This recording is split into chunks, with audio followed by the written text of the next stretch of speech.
क्या हाल है साथियों, मैं विकास तोमर आपके अपने trustworthy channel study for civil services पे आज आपके समक्ष लेके आ गए 6 अप्रैल का करंट अफेयर हिंदी इंग्लिश दोनों ही भाषाओं में। और हमारे यूपीएससी का ईपीएफओ और अदर स्टेट पीसी एग्जामिनेशन से संबंधित आज के जो हमारे इंपॉर्टेंट टॉपिक्स हैं वो हैं कि भैया फॉरेस्ट फायर फायर हो गया है स्प्रिंग में। स्प्रिंग कौन सा सीज़न होता है? जो जस्ट होता है आपका विंटर सीजन के बाद, गर्मी आने से पहले। और वैसे ही विंटर से पहले कौन सा होता है सीजन? वो होता है ऑटम। ठीक है। और अगला हमारा जो टॉपिक है वो है कि यूके यानी कि ब्रिटेन प्रोटेस्ट कर रहा है। एक नया बिल आया है, पुलिस और क्राइम बिल, उसको प्रोटेस्ट किया जा रहा है। तो और मज़े की बात यह है कि ये वाला जो बिल है वो प्रोटेस्ट को ही रेगुलेट करने के लिए, प्रोटेस्ट से बेहतर तरीके से निपटने के लिए ही लाया गया है। तो वाह बढ़िया है। बिल जो लाया गया है प्रोटेस्ट को रेगुलेट करने के लिए, उसके अगेंस्ट में प्रोटेस्ट हो रहा है। शाबाश। हार्मोनाइज्ड सिस्टम जो है नोमेनक्लेचर कोड, ये एचएसएन कोड होता है। ठीक, आप लोगों ने जीएसटी, जो लोग ट्रेडिंग करते होंगे या फिर जीएसटी गुड्स एंड मैन्युफैक्चरिंग होता है, उन लोग बताया कि एक एचएसएन कोड होता है, यूनिक होता है और ये वो देना पड़ता है। ठीक, अगर आप इंपोर्ट भी कुछ कर रहे हैं तब भी ये दिया जाता है पूरी दुनिया में। Harmonise system of nomenclature code ये कहा जाता है। क्या इससे संबंधित न्यूज़ है जानेंगे। द वर्ल्ड इन 2030 यूनेस्को द्वारा याली जो है हुई है अभी सर्वे। और इसमें क्या था? ओपन फॉर ऑल था। क्या प्रॉब्लम है दुनिया की बताइए 2030 में, और उसका सोल्यूशन। बहुत अच्छा इनिशिएटिव है, खुल के सब लोगों ने बताया। क्या है सारी चीज़ें बताएंगे। World cities cultural culture forum. ठीक, world cities culture forum. Arvind Kejriwal जो है इसमें इंडिया को और दिल्ली को जो है रिप्रेजेंट करेंगे। कल्चर का क्या इंपॉर्टेंस होता है वर्ल्ड सिटीज़ में, इसको जो है यहाँ पे उजागर किया जाएगा। ठीक। और आप लोग बता दें कि यूपीएससी 2021 का कंप्लीट पेड ग्रुप हमारा चल रहा है। इसमें क्या आपको टेस्ट सीरीज, स्टडी मटेरियल और 1-to-1 continuous held holding exercise रहेगी। 1-to-1 गाइडेंस किया जाएगा। वहीं ईपीएफओ का जो है 8 अप्रैल से हमारा पेड ग्रुप चालू हो रहा है। आखिरी ये पेड ग्रुप है। इसमें इसमें क्या है कि जो है क्रैश कोर्स टाइप से है। जो इंपॉर्टेंट चीज़ें सिर्फ आपको वहीं इसमें दे के मिनिमम टाइम में मैक्सिमम मार्क्स लाने की इसमें स्ट्रेटजी कराई जाएगी। ठीक, इसका जो कंप्लीट मतलब इसमें test series, study material, 1-to-1 guidance रहेगा। इसकी फ़ीस है 3500। वहीं इसकी जो टेस्ट सीरीज़ है उसकी फ़ीस है 2000। लेकिन इसमें सिर्फ टेस्ट सीरीज से संबंधित ही आप डाउट और सारी चीज़ें पूछ सकते हैं। अगर आप लोग को ज्वाइन करना है तो 8564880530 और 9696066089 पे कॉल करके आप एडमिशन ले सकते हैं। ठीक, हमारा जो पहला टॉपिक है कि forest fire breakout in the spring, Uttarakhand में हो गया है फिर से। और देखिए उत्तराखंड में ज़्यादातर ये फॉरेस्ट फायर होने के जो रीज़न है वो है मोनोक्रॉपिंग। ठीक, लकड़ी टिम्बर जिसे कहते हैं, उसके चक्कर में मोनोक्रॉपिंग हो रही है। और कुछ वो मतलब जब भी ये वाला सीज़न आता है, गर्मी से पहले और सर्दी के बाद वाला, तो उस समय जो है पत्ते और वो जो है घर्षण की वजह से, फ्रिक्शन की वजह से ज़्यादातर इस समय जो है फॉरेस्ट फायर हो जाती हैं। मोनोक्रॉपिंग भी इसका एक जो है रीज़न है। ठीक, 1000 इंसिडेंट अभी हुए हैं और यहाँ तक कि लास्ट के 24 घंटे में 45 हुए हैं। और इन्होंने उत्तराखंड ने डिमांड की है कि भैया एनडीआरएफ, ठीक है, नेशनल डिजास्टर रिस्पांस फोर्स से सेंटर के द्वारा जो है हेलीकॉप्टर और पर्सनल प्रोवाइड कराया जाए। तो ये चीज़ है। और देखिए फायर प्रोन हमारी कितनी मतलब फॉरेस्ट कितने ज़्यादा फायर प्रोन है, तो उत्तराखंड के देखा जाए तो 21.66 हैं। पूरे इंडिया का देखा जाए तो जो मॉडरेट लेवल के हैं वो 14.7 है, मॉडरेट लेवल का 21.66 है। ठीक है। और जो लेस है वो यहाँ पे 67.25 है। लेकिन मॉडरेट लेवल सबसे ज़्यादा है, देखिए यहाँ पे भी ये वाली बात है। ठीक, how prone to fire India to fire are Indian forest. ठीक, अगर आप 2019 Indian state of forest report, जो कि forest survey of India Dehradun लेके आता है, अगर उसकी रिपोर्ट से आप समझो तो फॉरेस्ट जोग्राफिकल एरिया अगर इंडिया का पूरा देखें तो उसका 21.67% जो है फॉरेस्ट है। और ट्री कवर जो है 2.89% है। ठीक, और इसमें देखा गया है कि हमारा जो फायर इंसिडेंट हैं वो ज़्यादातर नॉर्थ ईस्ट और सेंट्रल इंडियन रीजन से होते हैं, जो कि बहुत ही ज़्यादा वनरेबल हैं। वहाँ पे जो है आग लगने के ज़्यादा चांसेस होते हैं। फॉरेस्ट जो आसाम, मिजोरम, त्रिपुरा में है, वो आपका एक्सट्रीमली प्रोन है फॉरेस्ट फायर्स के। ठीक, तो यहाँ पे north east central India region में कौन कौन सा हो गया? एमपी, छत्तीसगढ़, ये सारा होगा। ठीक, तो इसको जो है मैप पे आप इसको विजुलाइज कर पा रहे हैं कि नहीं कर पा रहे हैं? अच्छा देखिए कौन कौन से स्टेट हैं जहाँ ज़्यादा बहुत बड़ा जो है फॉरेस्ट एरिया है और वो हाईली प्रोन है फॉरेस्ट फायर से संबंधित। तो देखिए आंध्र प्रदेश, मणिपुर, मेघालय, मिज़ोरम, नागालैंड, ओडिशा, महाराष्ट्र, बिहार और उत्तर प्रदेश। ठीक, इसको ज़रूर आप लोग मैप पे इसको देखिएगा, मतलब पिन पॉइंट करके। वॉट कॉजेज़, क्यों कैसे होता है फॉरेस्ट फायर? तो देखिए ज़्यादातर जो नेचुरल कॉजेज़ होते हैं, लेकिन इंडिया में कहा जा रहा है कि ह्यूमन एक्टिविटी से हो रहा है। क्लाइमेट चेंज एक बहुत बड़ा कारण है, जो कि अभी अमेज़ॉन के जंगलों में आग लगी, ऑस्ट्रेलिया में आग लगी, तो उसके भी कारण था। इंडिया में जो है मार्च अप्रैल में जब ज़्यादातर जो है ड्राई सूखी लकड़ी, लॉग और मरी हुई पत्तियाँ, स्टम्प, ड्राई ग्रास, वीड्स, ये सब ज़मीन पे पड़े रहते हैं और आसानी से जो है घर्षण की वजह से, आपस में फ्रिक्शन की वजह से इसमें आग लग जाती है। नेचुरल कॉजेज़ अगर देखा जाए तो ड्राइनेस है, फ्रिक्शन है, रबिंग ऑफ ब्रांचेस, ठीक है ना, दो पेड़ हैं वो आपस में रब करके भी हो जाती है, उसमें आग लग जाती है। और फॉरेस्ट फायर क्यों डिफ़िकल्ट है इनको कंट्रोल करना? क्योंकि कई बार तो क्या है कि फॉरेस्ट की लोकेलिटी ही बहुत कठिन होती है, उन और मतलब उन तक पहुंच पाना तो बहुत ही ज़्यादा मुश्किल है। और जो पीक सीज़न होता है तो इस समय स्टाफ भी जो है शॉर्टेज में होता है, और इसकी वजह से जो है जब तभी तो देख रहे हो ना एनडीआरएफ से मांगा गया है अभी। और टाइमली मोबिलाइजेशन नहीं हो पाता है फॉरेस्ट स्टाफ का। कहीं पे जहाँ आग लगी तो मतलब चाहिए अभी तो एक हफ्ते बाद हो रहा है मोबिलाइजेशन, ये वाली बात है। ठीक, और depending on type of fire है कैसी, to the thick forest remain challenges. अगर मतलब घने फॉरेस्ट में हो रहा है, आग लग रही है, और किस टाइप की फायर है, मतलब हल्की है या फिर, तो इन सब की मतलब समय पे ये नहीं हो पाती ये सारी बातें, ये भी एक बहुत बड़ा चैलेंज है। यहाँ पे हम लोग एक तरीके से डिज़ास्टर मैनेजमेंट मतलब पढ़ रहे हैं, समझ रहे हैं आप? तो ये है, और एनडीआरएफ जो है और एनडीएमए, ठीक है ना, आपका नेशनल डिज़ास्टर मैनेजमेंट अथॉरिटी, इनके बारे में आप लोग को आज जो है होमवर्क करना है। It is impossible transport, heavy vehicle को ट्रांसपोर्ट करना और फायर को बुझाना, और ये सब बड़ा मुश्किल है। ठीक, एक आप लोग को पहले मैंने कवर किया था तो उसमें एक टर्म कराया था फायर लाइन। एक्चुअली क्या होता है कि जंगल में कुछ जगहों पे जो है क्या करते हैं कि पहले से ही जैसे ये फायर इधर बढ़ रही है तो क्या करेंगे कि ये ऐसे फायर बढ़ रही है अगर, तो यहाँ पे जो है कुछ हटा देंगे। ठीक, और ताकि जो है यहाँ पे आके फायर रुक जाए, तो उसको फायर लाइन बोलते हैं।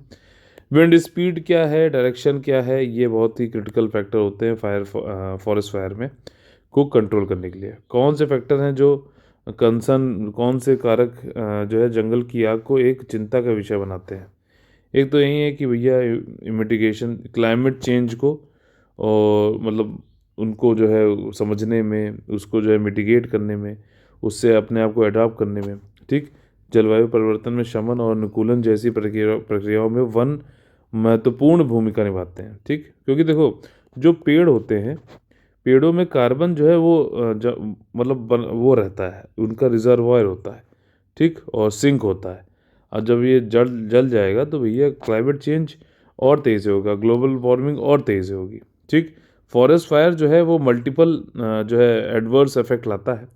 ठीक, प्रतिकूल प्रभाव पड़ सकते हैं, जैसे forest cover soil, tree growth, vegetation, overall flora and fauna को भी नुकसान पहुंचता है। जैसे आप लोगों ने देखा होगा ऑस्ट्रेलिया में वो कोयला, एक बेचारा जलता हुआ कोयले की एक फोटो वीडियो आई थी और उसको बचाया नहीं जा पाया था, बहुत ही दुखद घटना थी। फायर्स रेंडर जो है बहुत मतलब ज़्यादा एरिया जो है वो जल जाता है और ऐश पीछे छूट जाती है, जिससे कि वेजिटेशन भी अच्छे से ग्रो नहीं हो पाती है। क्या एफर्ट लिए गए हैं हमारे द्वारा? Are been taken to protect forest from fire. 2004 में एफएसआई ने डेवलप किया फॉरेस्ट फायर अलर्ट सिस्टम, जिससे कि मॉनिटर किया जा सके फॉरेस्ट फायर को रियल टाइम में। और एडवांस वर्जन आया 2019 में, और इसको जो है नासा और इसरो के सैटेलाइट के इंफॉर्मेशन से गैदर किया जा रहा है और फॉरेस्ट फायर अलर्ट सिस्टम बनाया जाता है। और इसमें जो है इंफॉर्मेशन जो होती है वो स्टेट, डिस्ट्रिक्ट, साइकिल डिवीज़न और एसएमएस अलर्ट के थ्रू बताया जाता है। ठीक, तो इस तरीके से हमने फॉरेस्ट फायर का पूरा यहाँ पे देखा। इसमें डिजास्टर मैनेजमेंट और वाला जो है आपका पोर्शन था, एनडीएमए और एनडीआरएफ का जो है ज़रूर नोट आप लोग को आज बनाना है। देखिए अगला जो टॉपिक है, ब्रिटेन द्वारा नए पुलिस और अपराध बिल के विरुद्ध जो है विरोध प्रदर्शन। ये आपका मैप है ग्रेट ब्रिटेन का। इसमें देखिए नॉर्थ अटलांटिक ओशन हो गया, नॉर्थ सी हो गया, सेंट जॉर्ज चैनल हो गया, इंग्लिश चैनल हो गया, ठीक, शेटलैंड आइलैंड्स हो गए, ठीक है ना, शैनॉन रिवर हो गए। कहाँ से जा रही है? आयरलैंड से जा रही। तो ऐसे एक बार देखा जरूर करिए मैप को। यूके में क्या हुआ है, कई लोग प्रोटेस्ट कर रहे हैं इस बिल के खिलाफ, जिसका नाम है police crime sentencing and courts bill 2021। इस बिल को जो है पास किया गया है ताकि जो है प्रोटेस्ट से निपटने के लिए पास किया गया है। पहले जो था लेजिस्लेशन था पब्लिक ऑर्डर एक्ट 1986। ये मतलब अभी के टाइम के जो प्रोटेस्ट हैं उनको उनसे निपटने के लिए जो कह रहे थे कि भैया कारगर नहीं है, तो नया ये बिल लाया गया है। Not no longer considered fit to manage the type of protest we experience today. आज का जो प्रोटेस्ट है काफ़ी सोशल मीडिया और इन सब से संबंधित होता है, वहाँ से रन किया जाता है और काफ़ी मतलब उसका व्यापक लेवल पे प्रभाव होता है, तो उसको निपटने के लिए नया बिल लाया गया है, ठीक। और देयरफॉर अब रिकमेंडेशन थी, कमिश्नर जो थे आपके पुलिस सर्विसेज वाले, उन्होंने कहा कि ऐसा बिल लाया जो सेफ भी हो, इफेक्टिवली मैनेज कर सके highly destructive protest we see today. ठीक वही है कि मतलब जो प्रोटेस्ट आज के हैं उनको निपटना है बेहतर तरीके से, तो कैसे करें, इस बिल से कर सकते हैं। अब इसमें बिल में कैसे किया जाएगा भाई, जो पुलिस फोर्स है उनकी पावर्स बढ़ा दो ज़्यादा ज़्यादा, और इसीलिए इसका विरोध हो रहा है, ठीक। तो ये वेरियस प्रोविजंस जो हैं वो उसमें पुलिस कैन इम्पोज, बहुत स्टैटिक प्रोटेस्ट जो होता है उस पर कई सारे रिस्ट्रिक्शन लगा सकता है पुलिस। और इसमें जो है नॉइज़ लेवल, फिनिश टाइम, कहाँ से स्टार्ट करोगे कहाँ ख़त्म करोगे, इस तरीके के जो है रिस्ट्रिक्शन लगा सकता है। बिल जो है एक इंट्रोड्यूस करेगा statutory offence on public nuisance, ठीक। इस विधेयक के तहत सार्वजनिक उपद्रव संबंधी वैधानिक अपराध को नियंत्रित करने का प्रयास किया जाएगा, ठीक। जिसका अर्थ यह है कि ऐसा करने के उन उच्च आचरणों के प्रकार के बारे में स्पष्टता सामने आएगी जो पूर्णतः निषिद्ध है। आसान भाषा में समझें तो एक मतलब वैधानिक ऑफेंस पब्लिक न्यूसेंस वाली बात करी जाएगी कि वो उसमें लॉ में बता दिया जाएगा, ठीक है, कि किस तरीके के कंडक्ट अगर आप करोगे तो उसको हम रोक सकते हैं। जैसे कि आप बहुत ज़्यादा नॉइज़ फैला रहे हो, गंदी स्मेल फैला रहे हो, या फिर जो है ऑफेंसिव डेंजरस बिहेवियर कर रहे हो पब्लिक में, और तो मतलब ऐसा जो एरिया है, ऐसे जो आपके बिहेवियर है उसको हम कंडेम करेंगे, उसको जो है रोकेंगे। और इस विधेयक के विषय में आलोचकों के मत क्या है, क्रिटिक्स ने क्या बोला है। पुलिस को जो है पावर बहुत ज़्यादा दी जा रही है और मॉनिटर, निगरानी और प्रोटेस्ट को कंट्रोल करने के लिए। द बिल है वो अंडरमाइन कर देगा पब्लिक कॉन्फिडेंस का क्रिमिनल जस्टिस पे, ठीक। जो आपका आपराधिक न्याय है उस पर मतलब लोगों का कॉन्फिडेंस कम हो जाएगा, और इसमें जो है एक समानता कम होगी, ऐसा कह रहे हैं, फेयर ट्रायल भी कम होने लगेगा। लेबर पार्टी जो है उसने भी अपोज किया इस बिल का और कहा है कि सीरियस इनकन्वीनियंस होगा, सीरियस अनोयंस होगा, ठीक। मतलब वही है कुल मिला के। और कई, क्योंकि देखो इसमें क्या हुआ है, लेबर पार्टी ये कह रही है कि कई सारे तुमने वर्ड ऐसे ही रख दिए हैं कि सीरियस अनोयंस हो गया है, सीरियस इनकन्वीनियंस हो गया, उसके लिए 10-10 साल की सजा है। समझो तो कितना इसका दुरुपयोग हो सकता है इस बिल का। और सम क्रिटिक्स ये भी कह रहे हैं कि होम सेक्रेटरी जो है उन्होंने बहुत जल्दीबाजी में ये वाला लेजिस्लेशन जो है पास करने की कोशिश करी है। अच्छा, आप लोगों को पता है यूके ब्रिटेन में क्या है कि जैसे हमारे यहाँ कॉन्स्टिट्यूशन कॉडिफाइड है, मतलब रिटन है, वहाँ पे यूके में क्या है कि पार्लियामेंट का जो भी लॉ आता है वो संविधान का हिस्सा बन जाता है। वहाँ पे अनरिटन कॉन्स्टिट्यूशन है, कोडिफाइड नहीं है, ठीक। तो ये बात समझना एक मतलब एक्स्ट्रा वैल्यूएटेड पॉइंट था आप लोगों के लिए। देखिए अगला जो हमारा टॉपिक है, harmonise system of nomenclature code. बहुत ज़्यादा जो है इसमें ज़्यादा डीप में आने की जरूरत नहीं, सिंपल से यहाँ पे संदर्भ जो है वो ये है कि अब मैंडेटरी कर दिया गया है जो भी जीएसटी का टैक्स पेयर है और टर्नओवर कारोबार जो है उसका 5 करोड़ से ज़्यादा का है पिछले वित्तीय वर्ष में, फाइनेंशियल ईयर में, तो उसे 6 डिजिट का HSN कोड देना पड़ेगा, दिखाना पड़ेगा, ठीक। समझ में आ गई बात। जीएसटी प्लेयर पिछले वित्तीय वर्ष में 5 करोड़ से ज़्यादा कारोबार करता है तो उसके लिए मैंडेटरी हो गया है कि वो 6 डिजिट का HSN कोड फर्निश करे, दिखाए। HSN कोड क्या होता है? Harmonise system of nomenclature code.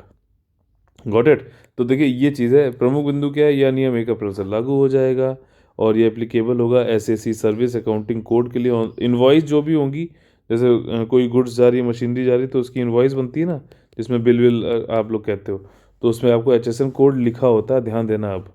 ठीक, जो भी पढ़ाया जाता है, पढ़ते हो थ्योरी को, उसको प्रैक्टिकल लाइफ से जोड़ा करो प्लीज़, ये इंपॉर्टेंट है। ठीक, invoices issued for supplies of taxable goods और ये सारी चीज़ें हैं। मतलब अब एचएसएन कोड वो निकल लगाएंगे, इनको करना जरूरी है। टैक्स पेयर जो है जिनका टर्नओवर 5 करोड़ से ज़्यादा का है और वो B2B इन्वॉइस देते हैं तो 4 डिजिट का देना पड़ता है। अब जो है मैंडेटरी कर दिया गया है, वो आपका 6 डिजिट का हो जाएगा। ठीक, एचएसएन कोड का क्या मतलब होता है, ये 6 डिजिट का यूनिवर्सल कोड है, मतलब सार्वभौमिक है, पूरी दुनिया में है। और ये कॉमन एचएसएन कोड होता है, अप्लाई होता है कस्टम और आपका जीएसटी पर। और ये जो है कोर्स प्रिस्क्राइब्ड है कस्टम टैरिफ में, जो आपके शुल्क होते हैं, टैरिफ वाले सीमा शुल्क होते हैं, इन पे लगाया जाता है जीएसटी पर्पस के लिए। वो कोई भी चीज़ मतलब कस्टम है तो मतलब एक्सपोर्ट इंपोर्ट हो रही होगी तो उस पर एचएसएन कोड होगा ज़रूर। कंफर्म एक बार देखना, जो लोग भी जिसके पास भी आए तो एक बार जरूर देखेगा। और एचएसएन कोड जो होता है, ये इसके हेडिंग जो है 4 डिजिट की होती है, सब हेडिंग जो है 6 डिजिट की होती है और टैरिफ आइटम 8 डिजिट की होती है। इतना ज़्यादा डीप में आने की जरूरत नहीं है, बस ये थोड़ा बहुत कि अब क्या मैंडेटरी हो गया, ये समझने वाली बात है। जीएसटी टर्नओवर 5 करोड़, वो वाली चीज़ जो पहले पैराग्राफ में थी। यह दस्तावेज सीबीआईसी क्या है, central board and indirect taxes and customs की वेबसाइट पे जो है इसके डॉक्यूमेंट एक्सेसिबल हैं, आप जाके उसको देख सकते हैं। जीएसटी रेट शेड्यूल जो है for goods and services can also be access from the website. HSN search facility, ठीक, जीएसटी पोर्टल पर है। मतलब आप जाके देख सकते हो कि पर्टिकुलर गुड के लिए, मतलब वस्तु के लिए कौन सा एचएसएन कोड होगा। ठीक, समझ में आई बात। अगला जो है यूज़ क्या है इसका, मैन्युफैक्चर होते हैं, इंपोर्टर होते हैं, एक्सपोर्टर होते हैं, वो सब यूज़ करते हैं। ठीक, अगर स्टेटमेंट पूछा जाए कि कौन यूज़ करता है तो ऐसा आएगा, तो इसको लिख सकते हो ना, मतलब उसको आइडेंटिफाई कर लोगे ना आंसर को, ये वाली चीज़ है। इसलिए ध्यान से सुना करो जो मैं बोल रहा हूँ, जितना ज़्यादा ध्यान सुनोगे इन्हीं के बीच से क्वेश्चन बनाएगा वो वहाँ पर। मैन्युफैक्चरर्स व furnishing these codes even in the pre, मतलब ये कह रहा है कि जीएसटी के पहले भी एचएसएन कोड हम यूज़ करते थे, जो आपके ये निर्माता है, मैन्युफैक्चर ये यूज़ कर रहे थे। तो अगर बोले कि जीएसटी के बाद आया तो गलत हो जाएगा वाला स्टेटमेंट। ठीक, देख रहे हो, क्वेश्चन ऐसे ही बनेगा मेरे भाई, लग जाओ। ठीक, ध्यान से सुनो और इसको जो है सीरियस लेना चालू कर दो, एग्ज़ाम पास आ रहा है। इंपोर्टर एक्सपोर्टर जो है वो फर्निश करते हैं इस कोड को और in their document earlier also, पहले भी करते थे जीएसटी से पहले। ट्रेडर इसको यूज़ करता है और large number of GST tax payers उसको ऑलरेडी फर्निश कर रहे हैं जीएसटी वाले को। ठीक, और जैसे कि आपका ई वे बिल पर, ठीक, GSTR 1 रिटर्न पर।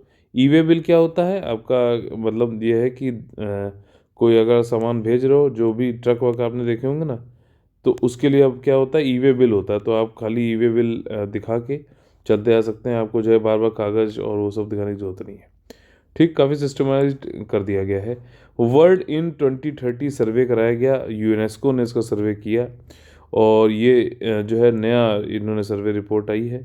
इसमें 15,000 रेस्पॉन्सेज आए और पूरे दुनिया से, विश्व से। ठीक, और ये 2020 में कराया गया था।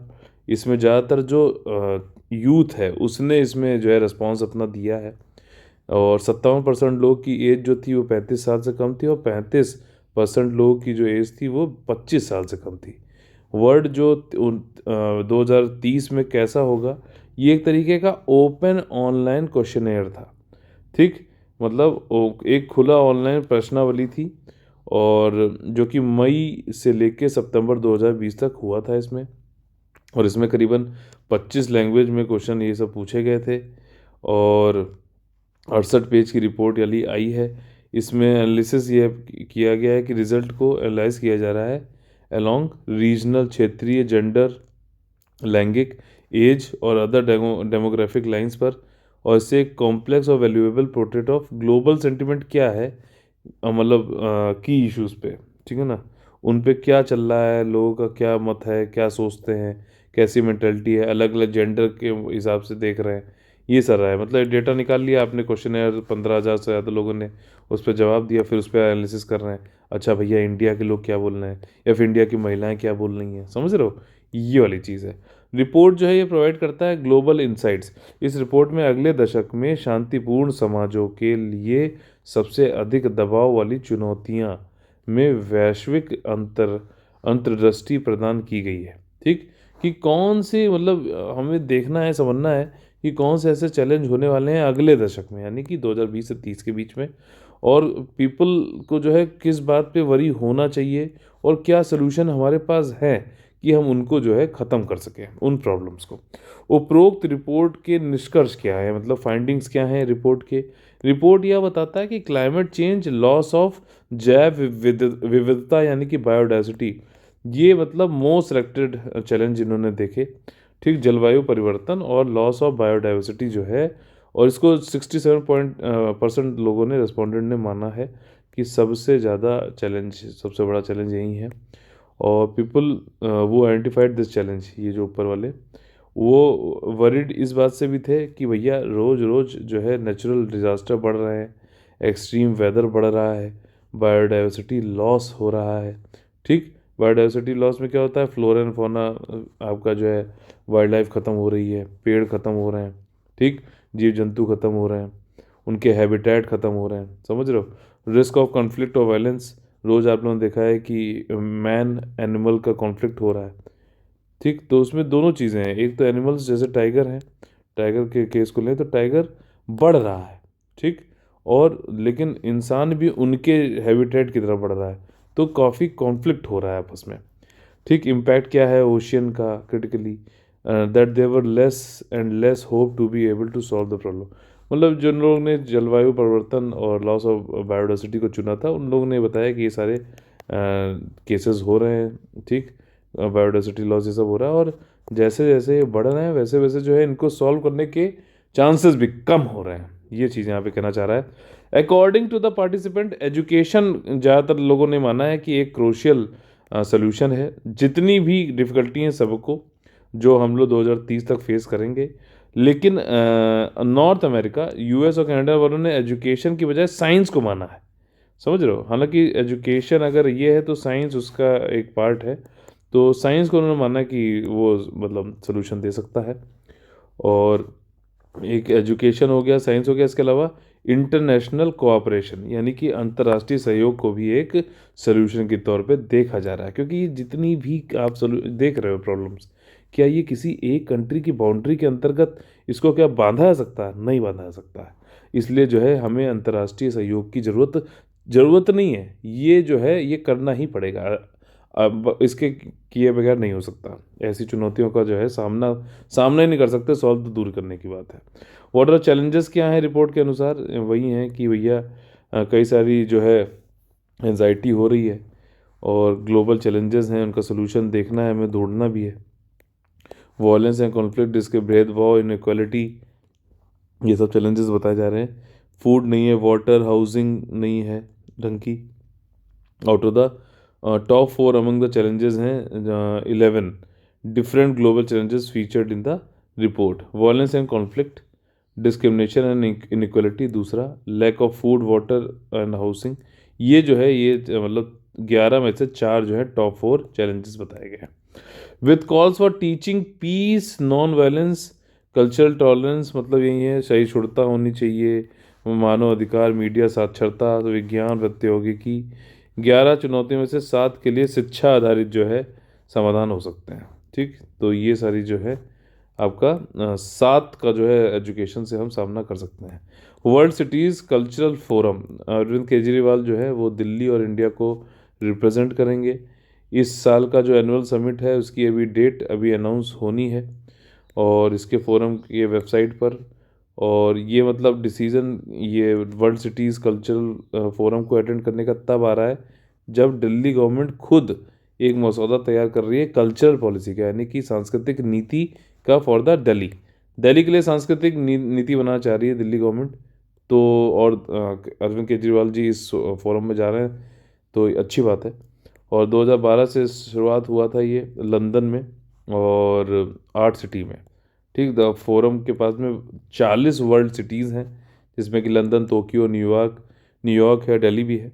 ठीक, और इसमें मेनली देखिए ये चीज़ रिकॉग्नाइज की जाती है कि क्या इम्पैक्ट, क्या प्रभाव, क्या मतलब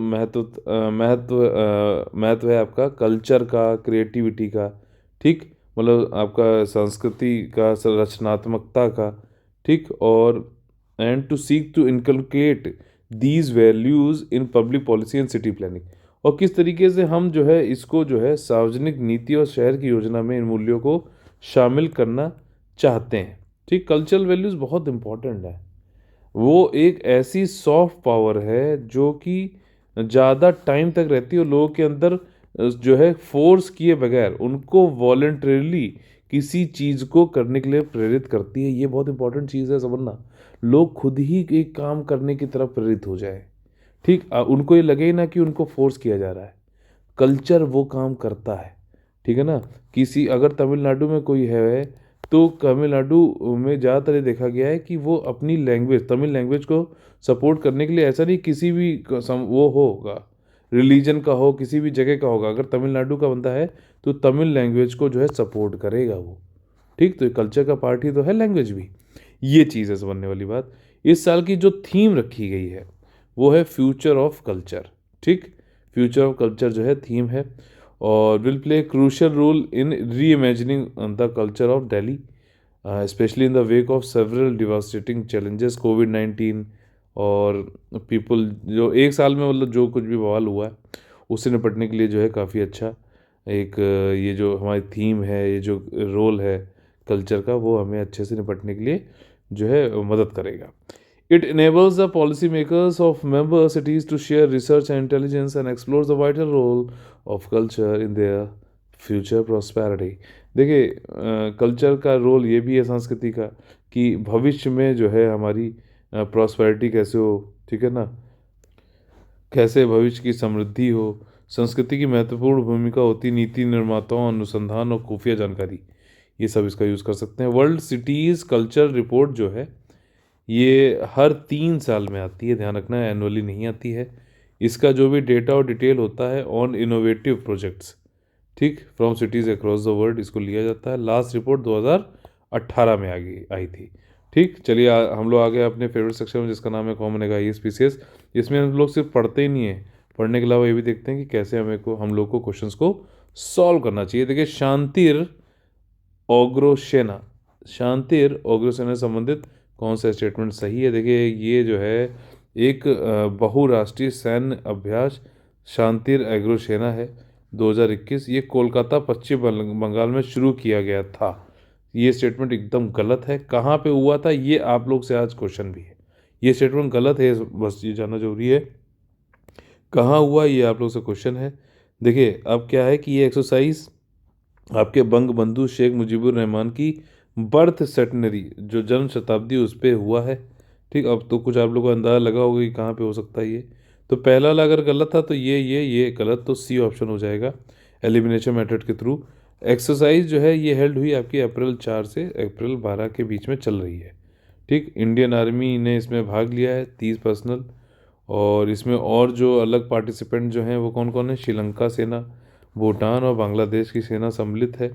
इसमें कुछ मिलिट्री ऑब्जर्वर भी हैं, सैन्य पर्यवेक्षक भी हैं, जैसे कि आपका UK, USA, Turkey sorry, Kuwait, Singapore, Saudi Arabia. ये लोग देख रहे हैं, ये लोग पार्ट नहीं ले रहे हैं, देख रहे हैं, ऑब्जर्व कर रहे हैं खाली। मेन जो उद्देश्य है वो यही है कि इंटर ऑपरेबिलिटी, मतलब अगर कभी मान लो किसी कार्य में श्रीलंका, बांग्लादेश, भूटान की सेना, इंडिया की सेना साथ में काम करे तो आसानी से पहले से उनको पता हो किस तरीके की कार्यशैली है। तो इंटर ऑपरेबिलिटी होनी चाहिए। आपसी सामंजस्य को बढ़ाना नेबरहुड के कंट्रीज़ के साथ में। पीस कीपिंग ऑपरेशंस में भी, पीस कीपिंग ऑपरेशन आप लोगों को बताया था ना, जिसको ब्लू हेलमेट्स भी बोलते हैं, वो उनमें भी अच्छे से जो है कार्य कर सके, वो वाली बात है। ठीक, अगला जो हमारा क्वेश्चन है वो है ARWU रैंकिंग 2020 से संबंधित कौन से कथन सही हैं ये बताने हैं। देखिए, अराउंड 15 इंडियन यूनिवर्सिटी जो है वो ARWU 2020 की रैंकिंग में आ गई हैं। क्या ऐसा सही है? बिल्कुल सही स्टेटमेंट है ये।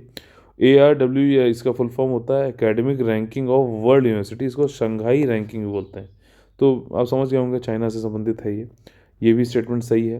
कंसल्टेंसी जो है ये वाली, इसमें हैज़ बीन पब्लिशिंग, ये एकेडमिक रैंकिंग जो है 2009 से पब्लिश कर रहा है। देखिए ये भी स्टेटमेंट सही है, इसके बारे में जान लेते हैं। इंडियन इंस्टीट्यूट जो इंडिया में, देखिए ये इंस्टीट्यूट काफ़ी अच्छा काम करता है और ज़्यादातर रैंकिंग्स में भले ही नीचे है लेकिन इंडिया से सबसे ऊपर रहता है ज़्यादातर, और बाकी आईआईटी मद्रास वास भी किसी किसी में रहते हैं।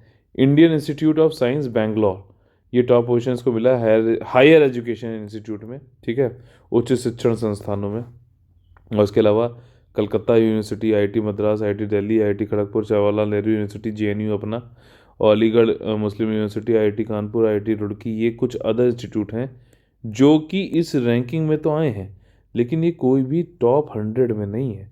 ये सब के सब 500 से 600 के बीच में है।